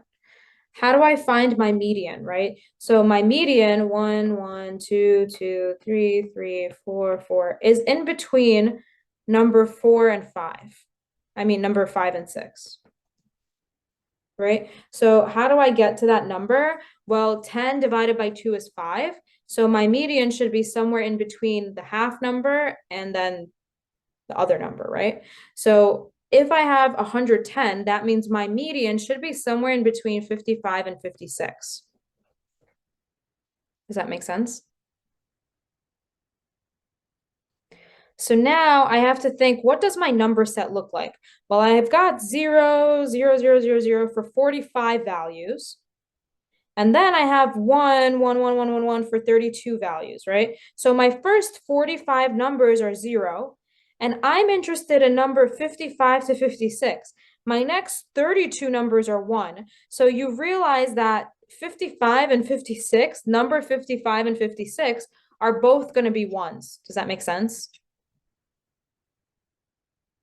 they're both going to fall somewhere here. So I don't even need to use any formula. I don't need to know anything exact. I just know that my number, whatever is the 55th and 56th number, is going to be ones. And so 1 plus 1 divided by 2 is still 1. So your median here is going to be 1. Does that make sense to everybody?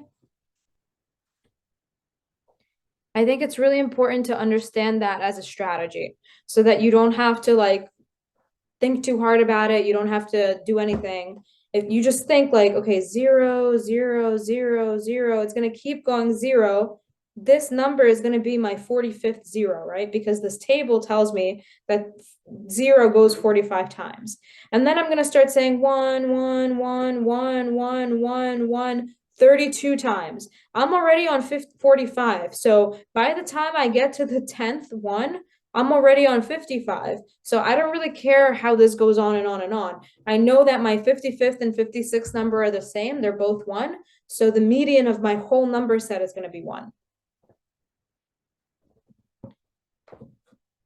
Is that good? Okay, so now let's spend the next 10 minutes or so doing some multiple choice, and then I'll leave some time for questions.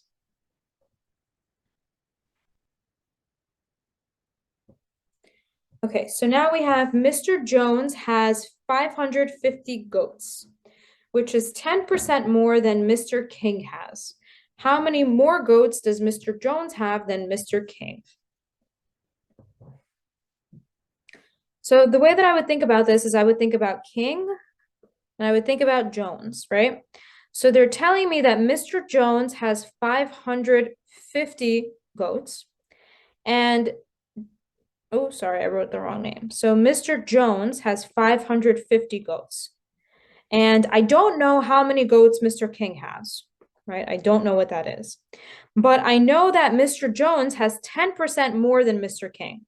So if Mr. King has 100%, then Mr. Jones has 100% plus 10%.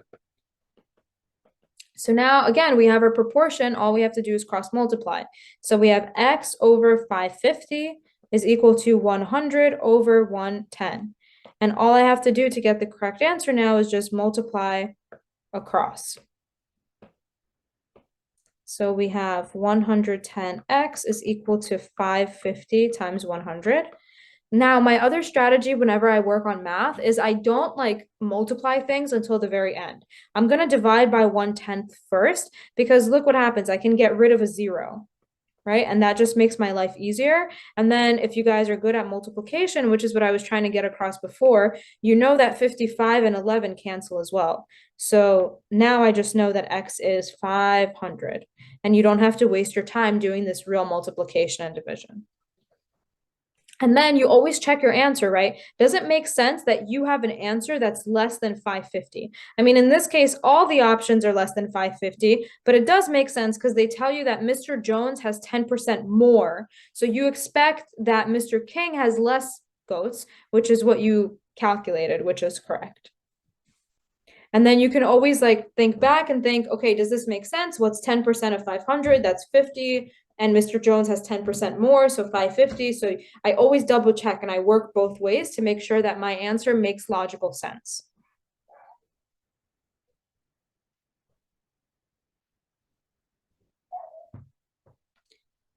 This one looks like a little bit like a puzzle, but what do we notice right away? That this is the same denominator and this is the same denominator. So if I want to subtract fractions or add fractions, I need to have common denominators, right? So now right away in my head, I'm thinking, well, how can I make this common denominator, right? Like what splits these from each other? And what splits these from each other is a factor of 2, right? So I have to multiply this by 2 over 2. So now I have 4y over 2x minus y over 2x. And that is blank over 2x. And now this is a really easy question because these are common denominators. And you can easily see that 4y minus 1y leaves you with the answer of 3y. Oh, and actually somebody here corrected me. Again, the strategy, I don't listen to myself. Always read the question at the end. So the question is not how many does Mr. Jones have, but how many more does Mr. Jones have? So you have to also subtract at the very end. You have to do 550 minus 500, which is 50 as your correct answer. That's a really great catch. And I just fell for it. So always read the question, answer the question. I'm going to put that in big red letters for us.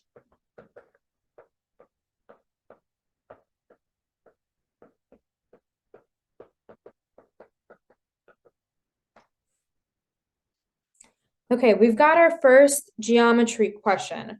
So since we've got some geometry, let's review some formulas really quick. What's the area of a circle? And what's the circumference of a circle? Yeah, so the area is pi r squared, and our circumference is 2 pi r, excuse me, which is the same thing as pi times the diameter. And then if we go over all of our pieces, so RS is a radius and PS is a radius, right? Radius is from the center of the circle to any one of the edges. Okay, so we know that PQRS is a square. So automatically in a square, I know that all of these are equal. And it makes sense because they're both radii of a circle and all radii are equal. They tell me that S is the center of the circle. They tell me that P and R are on the circle. And now they tell me that the area of the circle is 4. So area of the square, excuse me, is 4. So area of a square, what's the area of a square? What's the formula for that?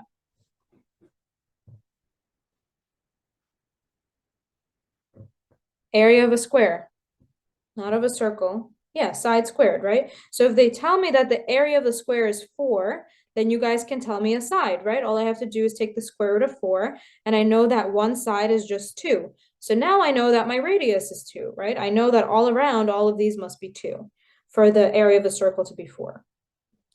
And then they want the area of the shaded quarter of the circle.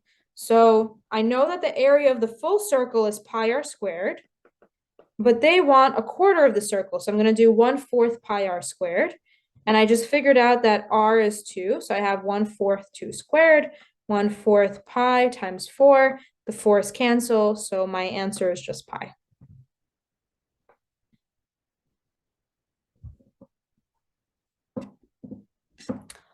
Perfect.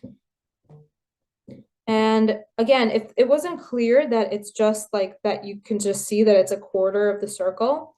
The way that you prove that to yourself is they give you that this is a right angle, right? So it's 90 degrees out of what's the total degrees in a circle? Correct. So 90 out of 360 is where I knew for a fact that this is a quarter of the circle. And this is another piece of information that you have to have memorized, the same way that you know that, in a triangle, it's 180. The sum of angles in circle is 360. And then while we're reviewing, sum of angles in triangle is 180. Those are two numbers that you kind of have to commit to memory. Sure, so somebody is confused by this question. So I can go through it again with you. So how did we get 3y? So what you have to notice is when you first look at this question, I cannot do anything here. I cannot combine these because my denominators are not the same. So I need to think, this is 2x. How can I make this 2x? Well, the difference is just a factor of 2. So I want to multiply this by 2. But I can't just decide that I want to multiply my denominator by a number, right? I'm going to change the value. But what I can do is I can multiply both my denominator and my numerator by the same number.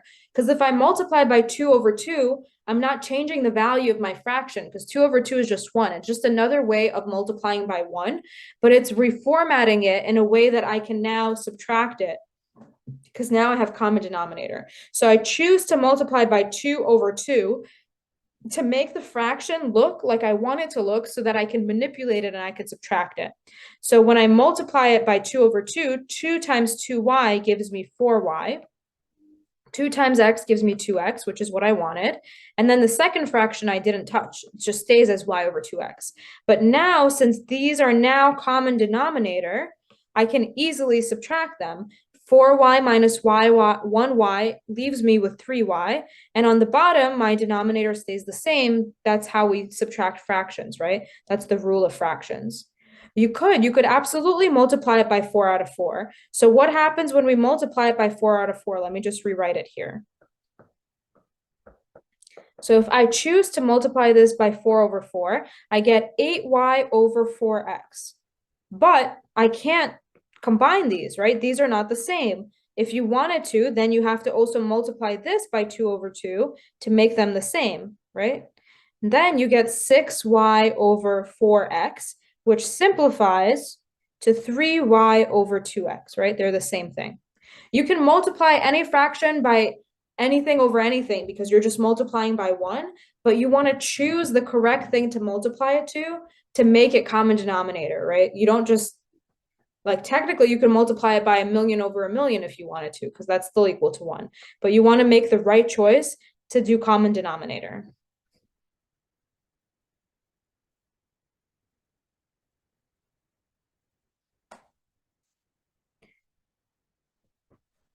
Okay, I think that we can do maybe 2 more and then leave time for questions. So we have a list of consecutive integers, begins with m and ends with n. If n minus m equals 66, how many integers are in the list?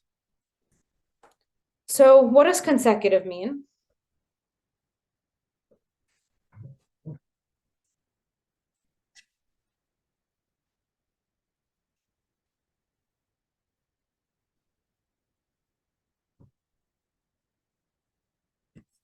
Consecutive means like one following the other, right? Yeah, in order, 1, 2, 3. So the way that I would do this question, because I think it's the easiest way, is I would pretend that one of the numbers is 1. So the easiest thing is to say, let's say m is 1. So n minus 1 is 66. Plus 1, that means n has to be 67. And the reason I picked 1 is because it's really easy to count the number of numbers, right? If the first one is 1 and the last one is 67, then I know that there's 67 numbers, right? 1, 2, 3, 4, 5, 6, 7, 8, 9, so on and so forth. You get to 67. But this would work any number that you plug in, but then you just have to like think about the number of numbers.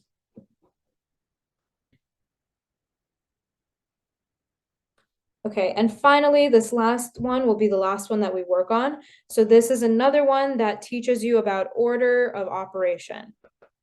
So how I learned it back in school, I don't know if there's a different trick that you guys learn now, but I always learned it as PEMDAS. So I want to deal with everything in the parentheses first. So I'm going to deal with the parentheses first. I'm going to distribute this out. So I have 39x minus whatever 39 times 3 is. What is that? 117, I think. Yeah, so minus 117 divided by 3 plus 39. Can't forget, sorry. Right? This is still in parentheses, over 13. So now I'm still working within the parentheses. I can divide these terms by 3. 39 divided by 3 gives me 13. So I have 13x.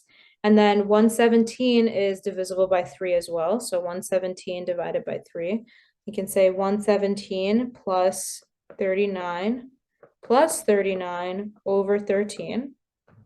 And then you have 13x plus 78 over 13. And then everything is nice and divisible by 13, so you have 1x plus 6.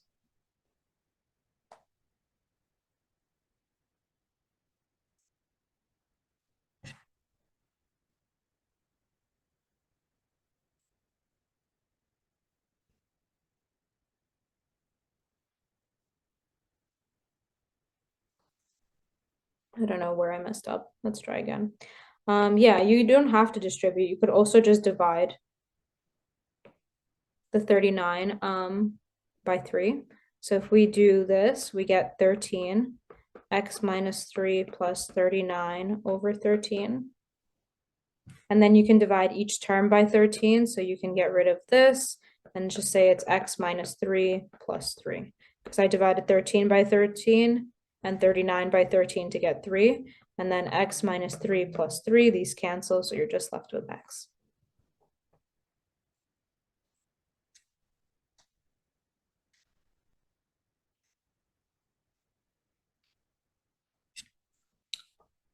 All right, guys, so I packed a bunch into this lesson. I tried to touch on grammar, reading comprehension, math, give you guys strategies, practice some questions, and give you guys things that I think are worth memorizing. I will send out these notes to Miss Kweller, and this session is also recorded. And I will happily stay for the next 5 to 10 minutes for any questions that you guys have.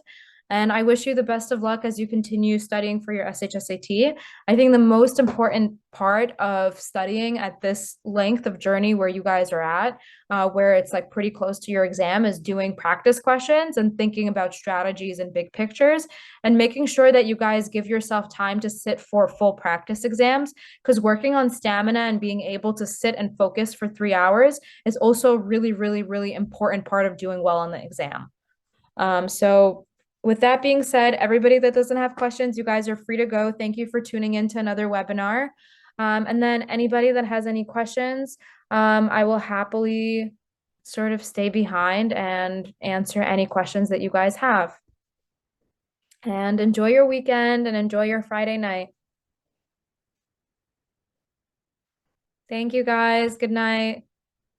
Best of luck.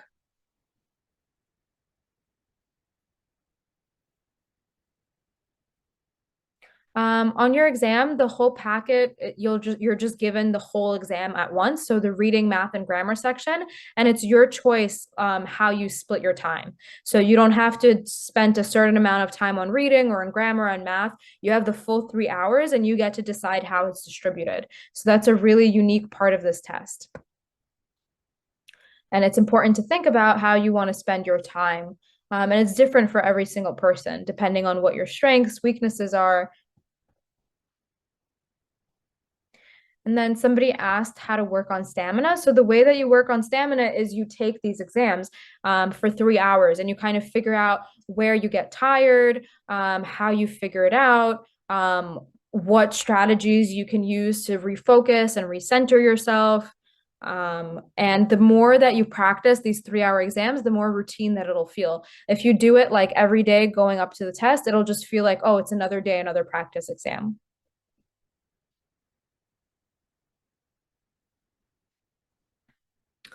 The quarter of a circle's area. So you saw us do that practice question. You just take 1/4 of the area. So you know the formula for the area is pi r squared.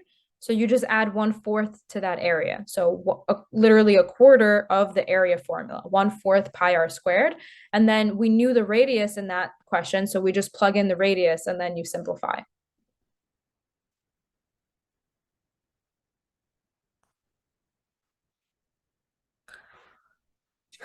All right, guys, really great participation today. I really appreciate it. I know there's a lot of you guys, so it's hard for me to be interactive, but you guys are doing an excellent job participating in the chat. And I try to read all the messages and questions that you guys sent. Thank you, everybody. Good night.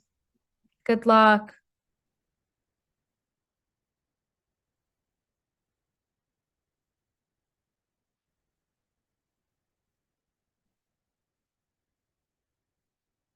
Any questions about actually getting the link or notes, you should email Miss Kweller. You should email Frances directly because she has all the recordings and notes.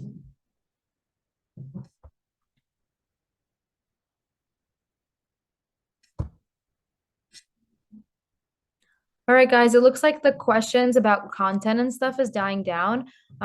So I'm going to give everybody the last 2 to 3 minutes in case anything shows up, and then I'm going to end this session.